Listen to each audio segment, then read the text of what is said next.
Morning. It's Saturday morning, and I'm already editing a movie review me and Maddie did last night, Mum. Pet Cemetery. I think you'd quite like it. Did you sleep well? Yes, thank you. Where are you off to? To see Shazam. Is that your magical word, Shazam, or would you prefer abracadabra? My magical word is Shazam. Shidong. Sibim. Alibaba. Abracadabra. Vimidivom. Do they all mean the same thing? Shimpitu. Sapataway. I don't know.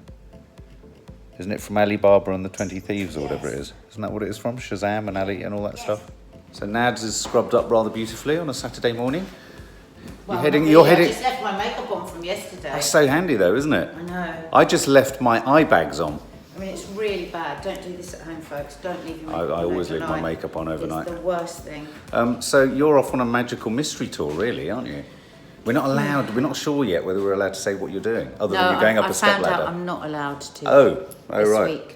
Next week. Oh, have I revealed too much saying you're going up a step ladder? Maybe. Shit. Sorry. But I'm going to go in. I've got to do some interviews, or an interview. I don't know. Maybe it's just one interview today. Yeah. And meet the other people that I'm doing this thing with. Why don't you just tease us with little things? Just tease us. Okay. Look at the size of my eyes. I look like a character out of a Pixar animation, whereas you look like you're eternally airbrushed. Oh, you're so glamorous. Makeup. Yeah. Okay, well, have fun. I'll try. I'll hold the fort. Maddie and Nanny Di are going to see Shazam, so we can review that later. There's Nanny Di looking a little shocked at the idea of being up at 8:30. Can you open this bottle for me, Mum? Oh, you've got no arm strength now. Well, I suppose muscle wastage at 70 is something, isn't Right, it? do you want to try the sitting standing test? Oh, we should do that Yeah, later. go on. I can do it. You have to watch it with Angela Rippon though to see how you do it properly. Where did Angela Rippon do it? She did it it was with a proper doctor, you know, who's explaining what it all means. Where would we find it? From on the floor. Yeah, so you have to cross your legs, you have to sit down, and then you have to stand up. And every wobble, even a wobble, is a point off mark, even a wobble. The way we did it the other day was ridiculous. We've got to do it again. It wasn't. I can't even get down on the floor. I can't cross my I just legs. want us to keep trying it over the months to see if we can get by the end of the year to where we can just do it. Because a young girl came into the dressing room while we were trying to do it yesterday at Blue Swimming, and when she said, "Oh, you're doing the sitting standing test," we went, "Yeah, we can't. None of us could sit down or stand up properly." She just did it like that. But can I just say, if you have got a knee problem, guys, Yeah, like don't me, do it. don't do it because it will ping out at the side. Yeah. Your cruciate ligament. When I can't do cross-legged, so I don't think I'll ever get good at it. No. Nanny Di, you should definitely have a go. I can't do it from the floor up. I can do it from a chair It's up. very hard to open it. Oh shit! A chair up. I don't think the chair can be Completely No, soaked. no, it can in people over 60. There you go. Angela Rippon did it. That's a- Angela Rippon, you watch Angela Ribbon. Oh, I Angela prefer the Ribbon's name a great Angela name. Ribbon to Angela Angela Ribbon. Ribbon's a Angela great Ribbon. name. Angela Ribbon. There's something about her that's a bit Really- schoolmarmly. No, Mark, she's really, really nice. And she also knows that her legs look great for what, 93 is it or something? They look What was I going to say? Angela Ribbon. I like calling her Angela Ribbon rather Yeah. than Angela Rippon. Huh? Yeah, she's really something else. You know what she does? She was telling me the way that, because she had back problems, she had this, she had that. She transformed her body by doing Pilates reformer on the machine. Did she? She does it 4 or 5 times a Does week, she? 1 to 1. And she can go down. Well, she wobbles a bit. She didn't like it because she was expecting to come straight back up. Oh, how old is she now? I don't know. Do you remember how they'd always trot out the same clip on Morecambe and Wise? Her Yeah. coming down the stairs. Do you remember? Every Christmas. It's funny. That was no, that was sort of emblazoned on my childhood. As a child, I remember thinking, is this the height of entertainment? Is this it? This is it. Is this it? I don't want this on. Do you think it's going to rain today? Yeah, it's going to Do rain. you? It's going to rain on your Oh, heart, that's it. It's effing umbrella. and it's going to rain on my soul. I absolutely hate taking an umbrella out. It's significant of my age. It's just horrendous. Nanny. When I was young, Oh, you're taking if an there was a chance of rain, I would be over the moon because it meant my hair was going to go into pure ringlets and I was going to look amazing. That So- was youth. so Now, So are you saying that taking an umbrella for you is like acquiescing in the face of age? old age. That's how I feel about Never any would've sensible thought. clothing. What kids ever ever go, is it going to rain? Shall I take an umbrella? Ever? Yeah, if you're worried about that sort of shit, No, you need to yeah. get a life. Mum, take note. You're worried about the weirdest In details fact, these if days. it wasn't for the fact that I'm having Why are you photographs. including me in this conversation? Because I've got you're to do obsessed with I've weird got to do a shit. photo shoot today, but if I wasn't doing a photo shoot, I would hurl this umbrella now across the room, throw caution to the wind and say, fuck it. If it rains, it rains. God, you're such a But I radical. can't. So see you later, guys. You look very cool, though. You look very nice. Thank you. You look really nice. You look really well. You look healthy. I feel like I'm missing out on some fun. Bye. Bye. You're in a state of shock. What's wrong? You look like you've been fired from a cannon. No, I have a bit, but I'm just trying to think. I had no idea I was so short on tablets. Say hello to your subs. Hello, subs. It does take you over a certain age longer to get into the world, though, doesn't it? No, It does. no, it doesn't. It What also- about all the thousands of night workers that are getting up and travelling on the tubes? Whereas it always also it's much quicker for you to exit the world of an evening, isn't it? You just keel over. Hey, Mum, you're a big horsey woman. Yes. What day is it today? The Grand National! Now, a lot of our punters and They're quite Kiki, right. I know what you're going to say. they're very anti it. They're right to be anti it. Horses break their necks every year, and their Yeah. legs and have to be shot. Less Why than is they that? used to. Less than they used to. Is that because the fences aren't as high, or The fences are higher. they're higher? They're higher than any other fence. No. But have they got? Why are the deaths going down? Are the Because fences lower, or are the horses healthier? It's nothing to do with the horse's health. It's to do with what nearly always happens is that other horses bring a horse down. They all converge on Right. the fence, and then they bring each other down. So you won't be having a flutter on the national today? Probably. Oh. We as a family try to embrace those inherent contradictions in life. Yeah. We believe it's a bad thing, but hey, what the hell? It's a good fun but they're going to afternoon. do it anyway. Oh, I But- see what you mean. So you yeah. may as well earn a bob or two. But Subs, let me just tell you this story. This is a really interesting story. Once when I was travelling through Liverpool, I went to Aintree, and you can go onto the course. Oh, I just right. wanted to stand next to one of the jumps Fences. to see how Oh, tall yeah. it was. And you're tiny. And I'm not joking. I think it was the Chero Beacher's book. It was one of the tallest ones, and it was enormous. And I thought of galloping. I used to be able to ride. I thought of galloping towards that and jumping. My Can God, you was it as big as imagine? that our house? It was as big as that fence, Jesus. with a width to it as well. What are you up to today, Mads? No, for the last show today. Oh, it's your last show. So will you be fluttering on the national, or do you think it's a politically incorrect thing, killing horses for the sake of entertainment? No, I mean, in a way, that sounds wrong because those horses are the most pampered beasts in the whole country, more pampered than most humans. More But pampered than you? no, not more pampered. They're very pampered. But you know what I mean. I mean, Yes. they get every. They probably get massages, They don't they? do get massages. Do they? and They get the best food and massages. everything. Yeah. Yeah. But on the other hand, the keepers send them out and say, "Get over that fence." They also have weekend breaks, I hear, to Monaco. I've heard that. Yeah, I've heard that. They love cocktails. They love I mean, cocktails they and have galloping on the alcohol-free beach, I think. cocktails. Galloping on the beach Bit of is beach and surf. Yeah, They're like, I've exactly. seen a surfing horse. Yes. Yeah. No, I've been a heard surfing they're very indulged. I've heard Yes. they're very indulged. I'd love to see a surfing horse. Anyway, I'm running the guys up to Crystal Palace to go and see. We've got to the point now with the vlog where I drive and vlog. Highly illegal, very dangerous, but I'm only doing it on my drive. I've got loads of gravel to spread, Mum. Bye. Say? What? Sorry, I felt like I'd finished things. Bye! Mark said I'd finish things quickly. Sorry. Bye! Bye. Bye. He can't manage, that's why, Subs. He's trying to do two things at once. My mum just said she wants to kill me because what I'm trying to do with my mum is I'm trying to make sure that incremental old age doesn't overwhelm her. But it does mean I sound slightly tough-lovey. There's no tough love about it, it's just tough. But Mum, you will thank me when you're Dad, dead. your laugh When was will I just thank like- you? When you're dead. Dad, you sounded just like Joaquin Phoenix. I know, we've discovered that my laugh is just like the new Joker played by Joaquin Phoenix. Why do you say it like that? Joaquin Phoenix. Joaquin! Where's Nan? Yeah, you say it like Mum, how many bags have you got to go to this? Give us your bag. Dad brings her house with her. She brings a house everywhere. You're like a tortoise. You're like a tortoise, slow, but with your entire home on your back, isn't she? Yeah. Come on, with your little turtle head. I'm not. You got a tortoise head, Mum. Aww. Oh, she leant on me. She never leans on me. No one ever leans. I'm leaning on everything. You're right, Mum. This is like a pinball machine. It's like you forget they're there and then you need to... Go on, 3 more. Wait, Yay! You did it, Mum. High five. High five. Let's Hit the subs. go this way. Say hello, subs. Hello, subs. Say goodbye, subs. Bye, subs. Say what's a sub? Going through that door. No, we're not going through that door. Say what's a sub? Pardon? What's a sub? What does sub stand for? Subscribers. Oh, I thought you thought it meant submarine. Hi, subs.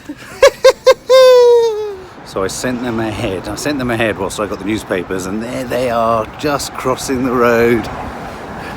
Haven't got too far ahead because Nanny Di's little legs can't go very fast.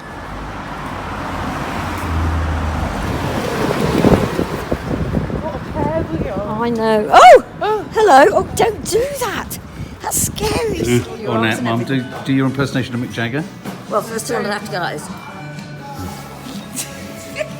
But aren't you envious of his 75-year-old lithe body? No. I suppose I am, yeah, but I'm not envious of his heart attack. What were you going to say then? Not envious of his heart attack. Is it a heart attack he It was had? a heart attack apparently, yeah. Oh, Are right. you all right? Thank you. No worries. The popcorn we're making and then we'll bring it into your Oh, seat. okay. Thank you very Are you much. watching the film or are you... Yeah, they're going Yeah. to see Shazam. Give us the lowdown on Mick Jagger. Were you a Rolling Stones or were you a Beatles fan? I was a huge Rolling Stones fan. Did you see them live? No, I didn't. You didn't? No. But he's quite bendy, isn't he? He's very bendy. So I think for a certain generation, he's a bit vulnerable. You're all a bit vulnerable. To what? Oh, arthritis, absolutely. Heart attacks. No, you would have thought it was he wouldn't subscribe to a heart attack at all. He was there. But also, he looked after himself. He didn't take drugs when the others did. Only did for a short while. Heroin. No. Coke and spliff. Not, I don't know why I'm looking at you when I say Coke and spliff. You can't ever hang with the kids. Yes. He wasn't like Keith Richards or Brian, what's his Because name? Keith Richards stayed alive. Well, that's exactly He's the point. preserved in pickle, isn't he? He's pickled himself. William Burroughs was what stayed alive until he was about 90 because he had the purest heroin there was. He stayed alive, Maddie, because he had the purest heroin available. William Burroughs. Forever. Go and get it in your mum. I want to Cheers. see your face. That shouldn't do anything. I don't know why anybody drinks coffee. I really don't. It is revolting.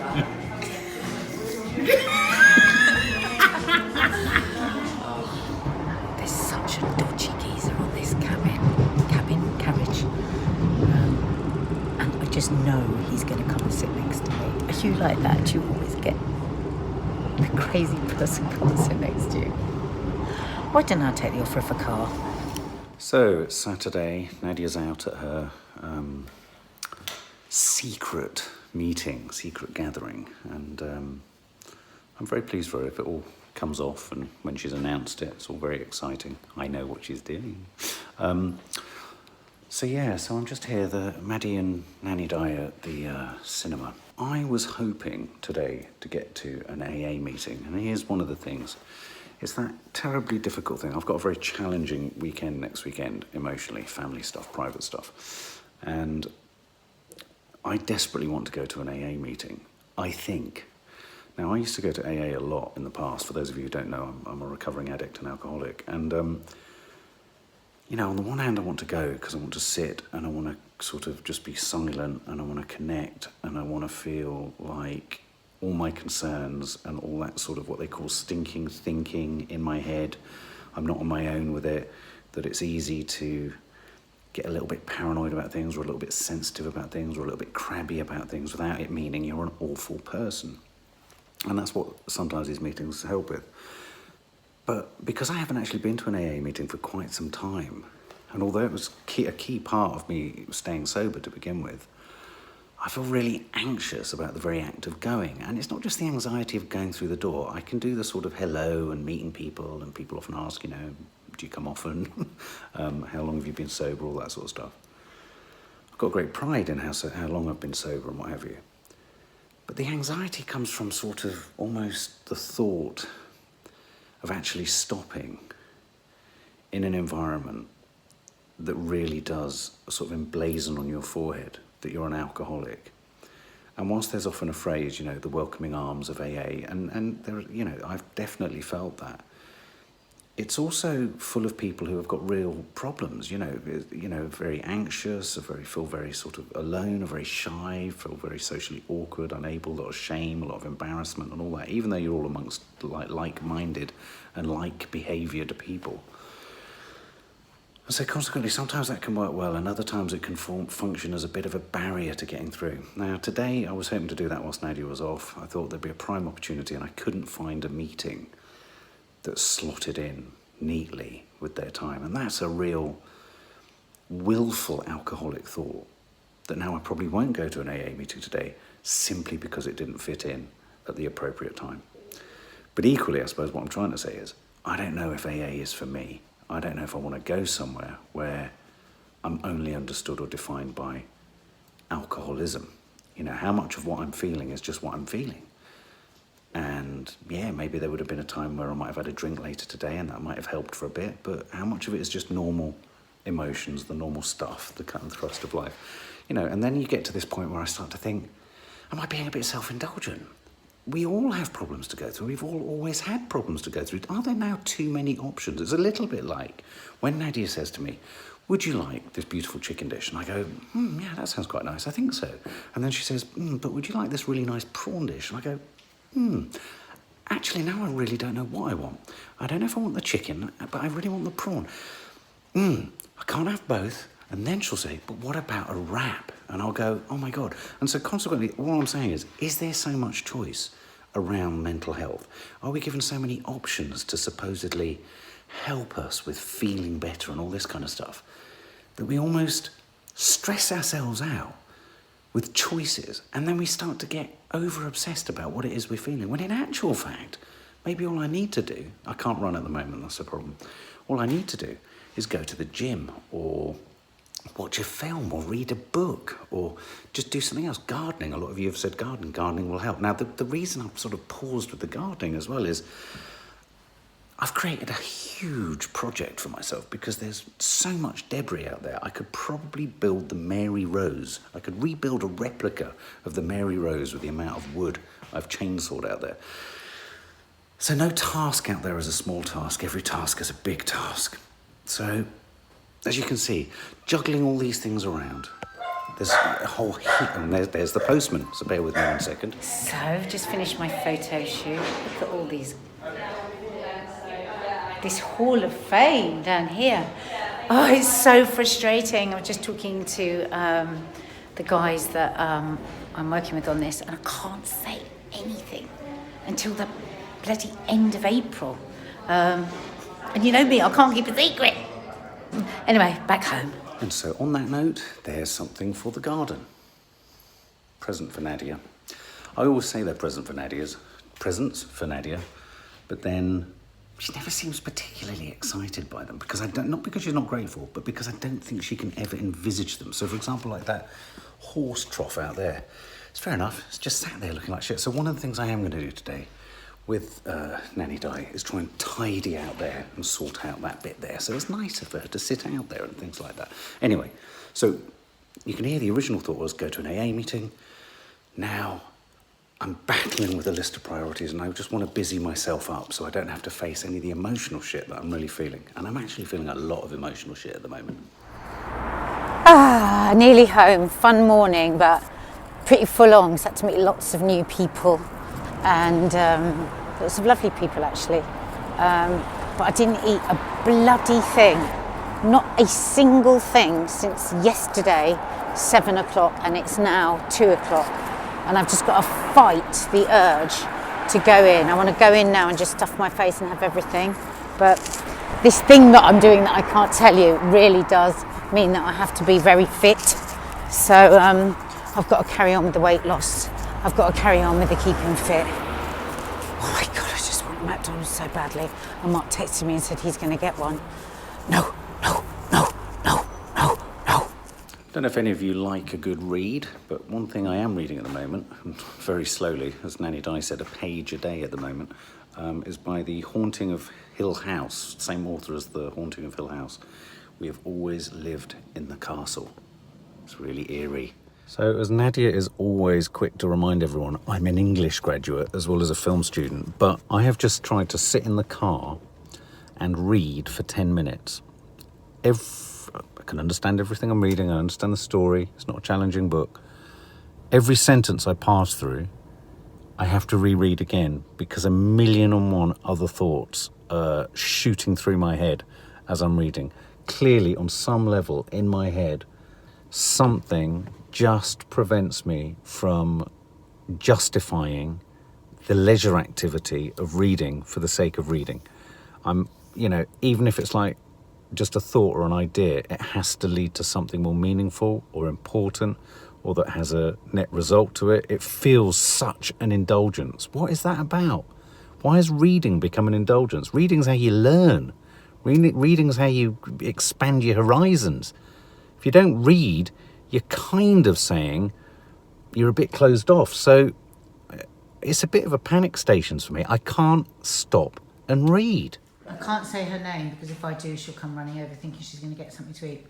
But she's so sweet. Just sat there watching Mark go back and forth. Oh yeah, like she's at a tennis All she's match. doing, she's watched him go back and forth, back. Oh, Now look. Toffee, what's he doing?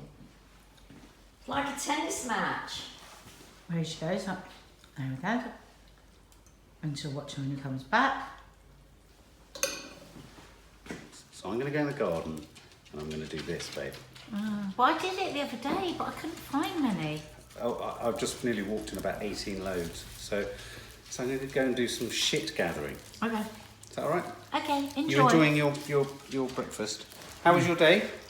Oh, really interesting. Yeah? We like It's to annoying say... because I can't say anything. Oh, no. Yeah, but it was really, really, yeah.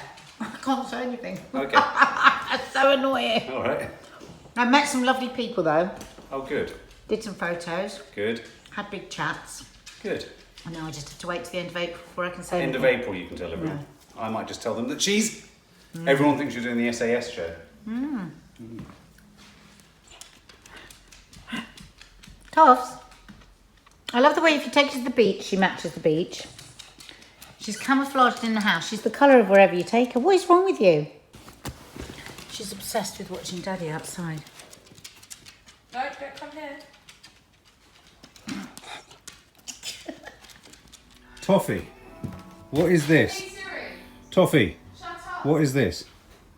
What have you done? Said something to me yesterday. Hmm? Oh, this question is supposed to ask, you'll be asking Toffee? me a question. Toffee, what is this? What have you done? Say something in Irish. Okay, I'm going to put them in a bag.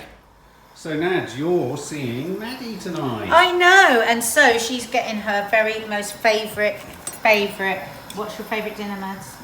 Mama's spaghetti. Mummy spaghetti. No, loads of people know it of our subs and No, our it's what followers. my friends say when they come round. It's like, so is your mum going to make us spaghetti then? Oh, I always make my spaghetti fun.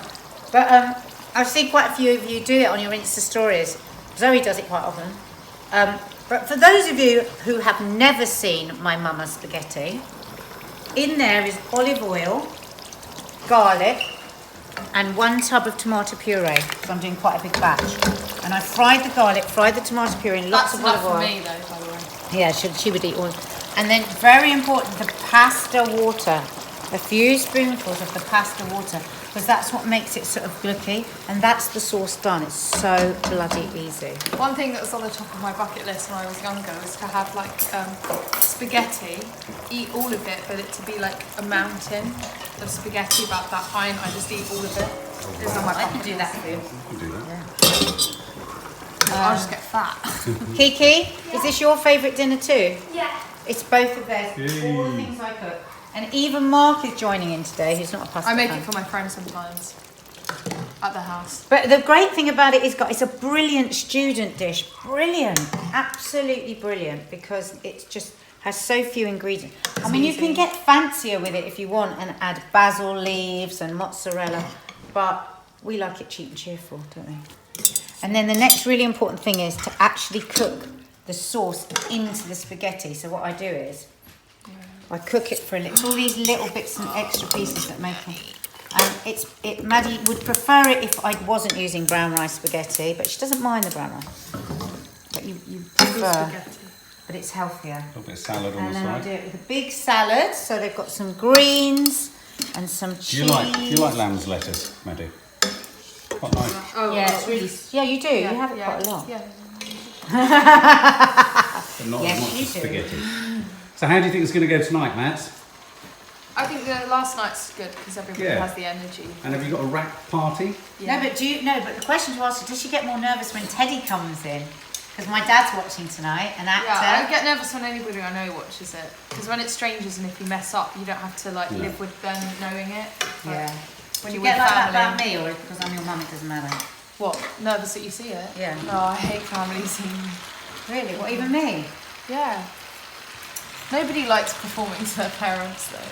So would you prefer, like, if we were to call and say, oh, we're not coming tonight, would you be pleased? No, I mean I'd want you to come and Yeah. see it, but I'm going to be more nervous. Yeah, if it's you're that only- weird thing. It's like you don't want them to come, but you so want them to come. Yeah. Just in case you're good.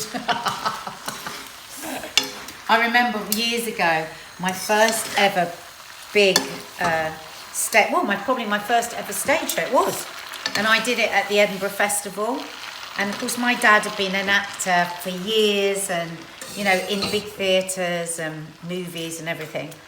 And they didn't really know anything about the Edinburgh Festival, which is basically people coming from all over the country putting on these shows. No money, you're all sort of squatting basically, loads of you squished into one tiny flat, or often, I mean there was about 20 of us in one bedroom, and it's all very like, you know, boffer boots and like we love our theatre and we're proper actors. And bless them, my poor parents, on the opening night, to which only 6 people came, and there was 8 in the cast. Oh God, I arrived at the theatre and there was a bouquet this big from my mum and dad going, oh, break a leg, happy first night. And I just wanted to die of embarrassment because I was being like a right on, yeah. You know it's a success at Actress. Edinburgh if the cast outnumbers the audience. Yeah. Really? Kind of. I remember I had the most terrible, it was so brilliant because every night we would do the show and then we would go to the, it was called, what is it called? The Press Club, I think, something like that. And so anyone that was within the festival, get the bowls, Maddie, could go to this club. And so we drink all night, we dance. I was like, come on, Eileen, Maddie, every single night. But consequently, because I was young, I got the worst bout of cystitis. So basically, cystitis is bladder infection. So whenever I wasn't on stage, I was on the toilet like this, crying like that. And then I would hear my cue coming up and I'd have to get off the toilet and get on the side of the stage and then get on the stage again. Why Oh my did you get God. that? Loads of drinking. It was just loads of drinking, not looking after myself, really. Yeah. Wow, look at that, guys. Just You a know- famous Is sandwich. everyone eating? Who's eating? Me, Sally, Kiki. and Daddy. So that is like the Lady and a Tramp, isn't it? Look, is that what you mean, Maddie? You want a great big pile like that? No, I mean like, so say the bowl is this, and it being up to there. Oh. Like when I'd sit at Rosemead, Dad. She looks insane. It's a stormtrooper. No, I remember being when I was at primary school, and like every now and again we were allowed spaghetti for lunch, and I'd look at it and they'd hardly give you anything, and I remember like looking up like this, imagining there was just like a mountain that high of spaghetti. Oh, that's going Did on you my use And you have bucket to work list. your way through it. Did Yeah. it make you miss your mummy? Did you go and go home and see my mummy? Yeah. Say it. No. Say it made me used to miss my mummy and it made me think I want to go home and see my mummy. I don't know. Say mummy. Can I skitty? No, I called it Buschetti. You said you wanted I to want to marry marry it, didn't you? Buschetti. You wanted to marry Buschetti. Do you remember her saying that, Nanny died? Kiki called it sepia. Sepia and I said, Buschetti. okay, no, this is how you say it. Spur. She goes spur, and I go ge. She goes ge. Tea, and I say spaghetti. Sepia. Oh, She did, didn't she? She always bless. Are you having some, Mum? It looks delicious. And she called McDonald's Duck Monalds. Yeah, And she called popcorn cock porn. yeah. That's so Maddie. Well, tell her about the sneezing on stage. No, so every time before I go on stage, I get really bad hiccups, Oh, right. and Nerves. I always and then I panic that they're not going to stop when I'm on stage, and then that makes me hiccup even more. And then as soon as I step on stage, they stop. Oh, isn't that funny? Yeah. Do you A know girl what? sneezed on Australia stage the other was night. Exactly the same.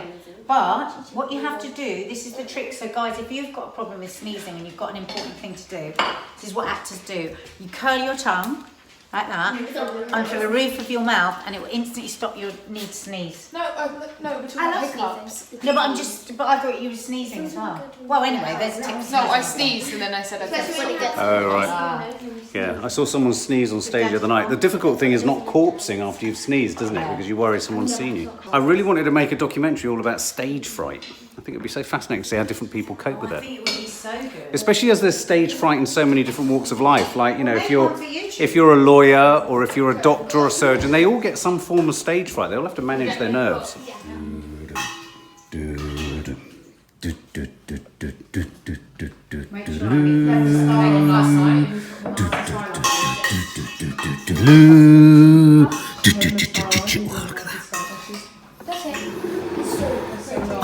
I need a bigger bowl. Hiding away in the bedroom because I wanted to talk to you guys about something that's been in the news the last couple of days. I don't know if any of you've seen it.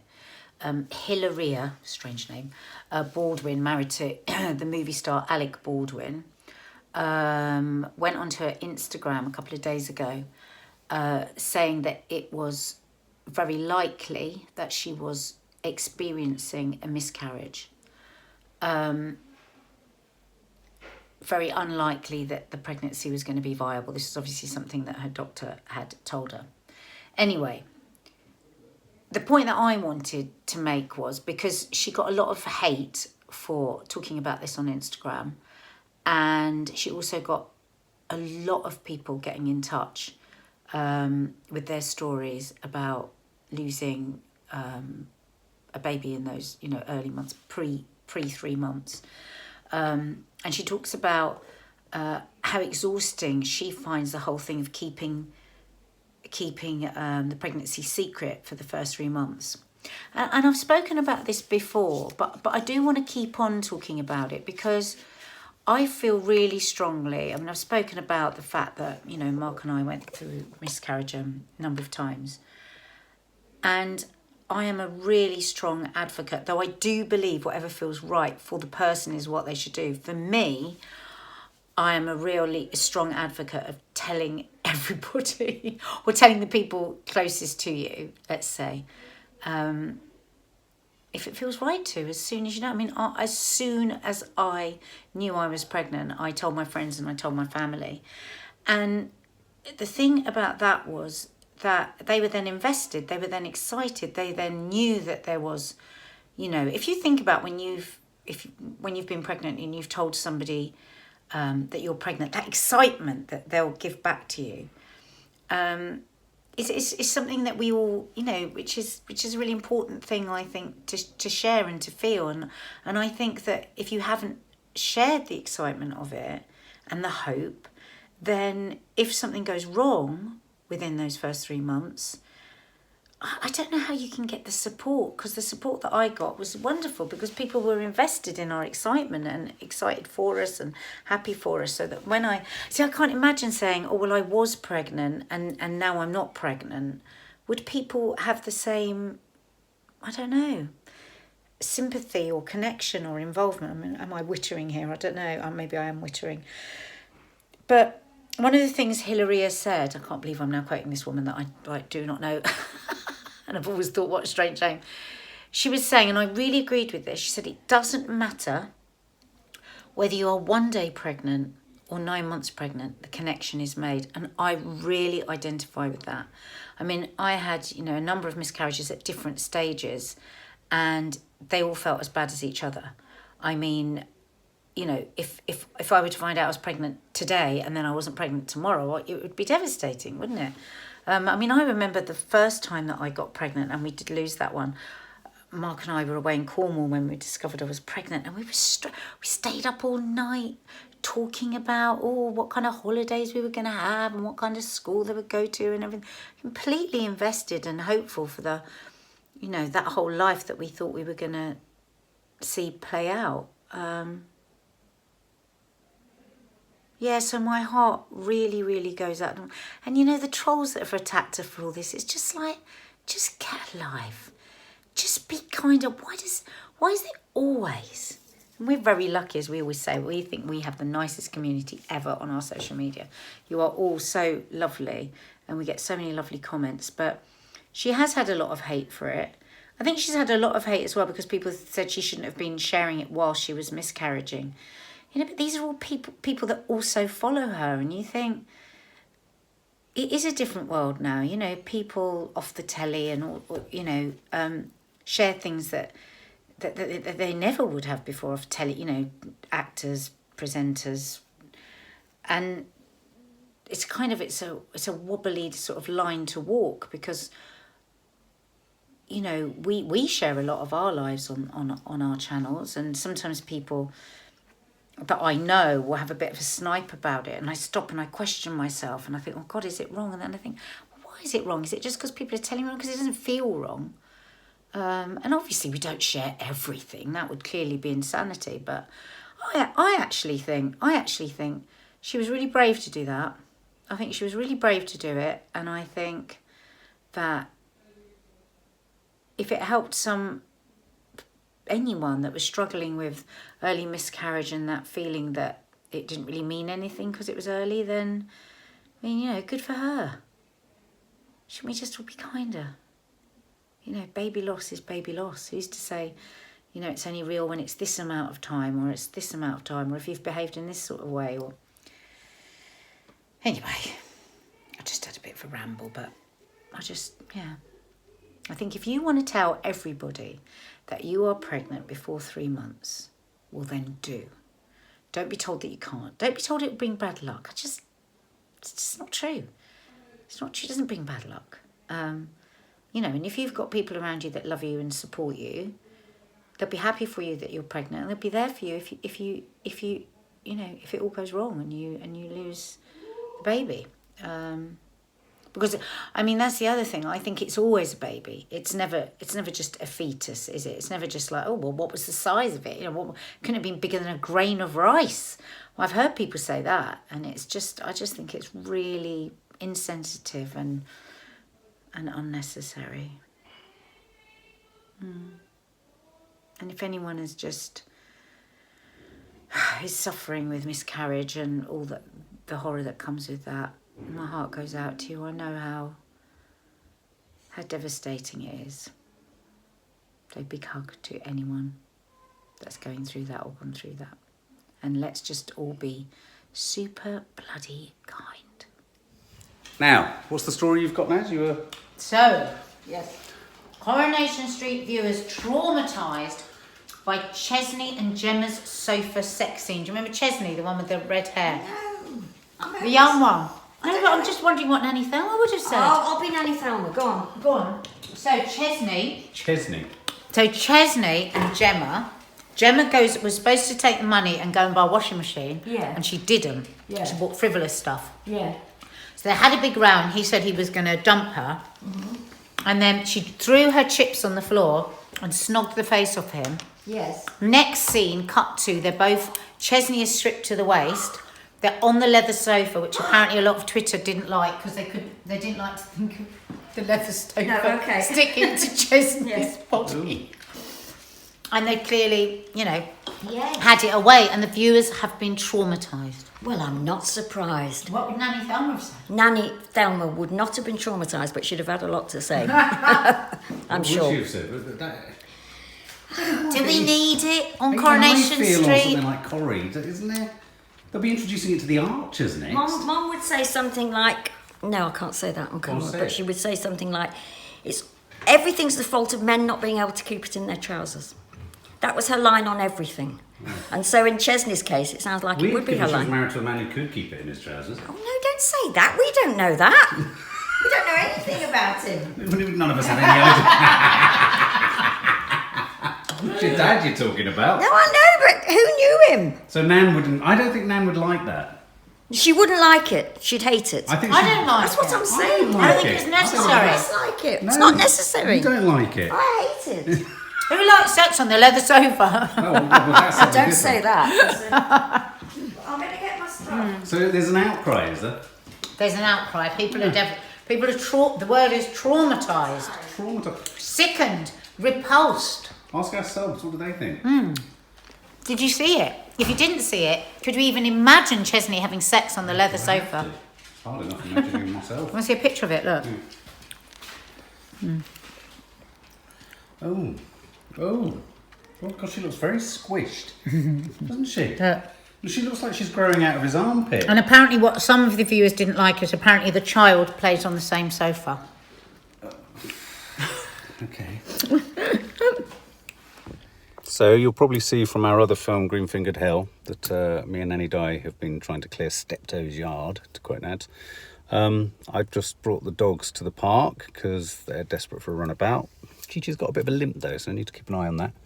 And if I'm honest, Maddie said it, or Kiki said it, it feels like a Sunday today. And it does. I've just got real sort of low-level hum of anxiety over my chest. Do you ever get it? It's like a thumbprint. It's literally like the thumb is pushing. If I push there now, I can feel it. It's like if I didn't know better, I'd think my heart was broken. But yeah. So just feeling. So I do feel a bit flat. So I hope that's not coming through too much. So we're going to take the dogs for a walk. Kiki and her friend Sally are skateboarding, which makes me and Nadia very happy. Nadia's heading out tonight to see Maddie in her show. So again, I'll have some nice time tonight. Perhaps won't be enough time to get out and go to a AA meeting. I think I chatted about that earlier. But maybe some time to read the paper. That'd be quite nice. Or have another go at trying to read my effing book. So yeah. Or time to edit the vlog. Maybe. Anyway, miserable day, isn't it? And apparently it's going to rain tomorrow. So I'm slightly worried that if I leave what I've left, go over to Green Fingered Hell and you'll see the madness that we've created out on the patio. But I'm slightly worried if Nadia goes out now, it looks slightly worse before it's going to look better. So going through the papers today is a really interesting piece that you homed in on, didn't you, Nads, today? Yeah, about synesthesia. Synesthesia. Which is basically a blending of the senses related to the way signals in the brain are processed. I've always thought that in layman's terms, this woman in this particular article who's talking about it says it's like having an extra sense. So my sister is an art teacher, has met one child the whole time she's been an art teacher who can actually hear colour. She can hear, I think, who's the famous artist that they say had it? I don't know. Was it Van I don't know Gogh? if Van Gogh might have had a bit of it. But I wonder, it's interesting, just reading the piece in today's Guardian, she can taste people's names and you can sort of smell words. This is what Kiki says to me, and has since she was tiny. She says, Mum, can you smell cut, sharp? I said, no. What? She says, oh, I can. I know what the word smells like. I bet it's a bit metallic, isn't it? She's always said this, and then here you go. Only 2 to 4% of people have it. That's So surprisingly it's extremely rare. Well, it's rare, but 2 to 4% of like 100 million is 4 million. It's not as rare as I was expecting it to be, if I'm honest. Really? But I wonder. Here's the thing. I wonder whether we, like all these things, I wonder if we all have a little bit of synesthesia. Because if you think about poetry, I was thinking some of her connections that this woman in this article makes are really quite poetic and magical. She says a name will bring up a sort of an image of something, but she said the name Donald makes her think of a rubber duck dipped in vinegar. Her niece Sophia is pink foam shrimps and her brother Leo is thick custard. So she said places and people can make us see and taste. But not just taste. I mean, she's talking about all sorts of things. Oh, yeah. It is just taste with her. Yeah. But I know that synesthesia it can be any number of different senses that are replaced. Yeah. So, like, you can hear you could see a sound. You could see a sound or hear a shape. Hear a shape. I'll tell you what, maybe that's what that song was about. I can hear a rainbow. Maybe that was about synesthesia. Say that. I could sing a rainbow. No, but don't they mess up the senses in that song? There was always that moment where you go... I can sing a rainbow. Oh, sing a rainbow. Sing a rainbow. I thought it was I could hear a rainbow. Sing a rainbow too. If you had to describe... Do you think you have any synesthesia? No? You can describe me in a smell? No. You always used to say baby sick. No, but that's just what people smell like. I know. It's taking something and then crossing over the senses, isn't it? Hi, Betty and Teddy are back. Oh, yeah, we're back. From Espanol, and we are going off to... Where are we going, Teddy? She Maddie's play. Yeah. She They've managed rallied, to- bless them, they're both knackered after coming back from Spain. You're in for a treat. Yeah. But they've rallied and we're going. It's only 50 minutes long. You feel such a drop when you come back from holiday. I know. And therefore it's nice to look forward to something. That drop you And get we're when you looking get back forward from to seeing holiday. Maddie. It's just awful, isn't it? But the weather was nice. 2 or 3 days they were excellent. And the other, you know, the weather is never bad there. Yeah. Did you have paella? Yeah. Oh, I We had a love really good paella. actually. Did you? In all- On the beach? Yeah. In Madrid, Chiringuito, Madrid. With rosé? No! So we're in the theatre, feeling a little bit nervous for Maddie. Though I feel a bit nervous, but I don't really. But if we don't feel nervous, something terrible might happen. Okay, I'm nervous. We're nervous. It's a lovely little theatre, our local theatre, South London Theatre. Loads of productions put on, guys. If anyone wants to come and support the theatre. Tell them yourself what you just done. I won a bottle of red wine. Hello. Always wins the raffle. But I usually pull it and then people want you to give it back. I won a trip to Australia. Yeah. I won Diamond a diamond necklace. Why don't you do the lottery? I do. She does the lottery. She's won the lottery. Have you The won? first card she ever bought, you won. The first card ticket I ever bought, I won £50, and that was donkeys years ago. When it was We won worth the big something. win. Hey! God, I'm so proud of Maddie. All of them. They're all it's Honestly, such a good subs. cast, isn't When you it? go to, Mum won the raffle again. Again. She's won a trip to Barbados once. She won Oh, diamonds. diamonds, Something, right? and every time I pull the bloody raffle, and everyone looks at her like she should give it back because I'm her daughter, and she always says, "I'm not giving it back. I bought a raffle ticket." But anyway, the play was I loved. It's good, isn't it? I thought it was so good. Maddie was just, oh my God, I just want to cry when I watch her because she's so 100% Such in it. 100%. She's committed to every single thing she does. She was brilliant. It was just, it was a great night out. She's got real dedication. Yeah. Real And all my dedication. eyelashes are falling off now, so they were falling off as I went through.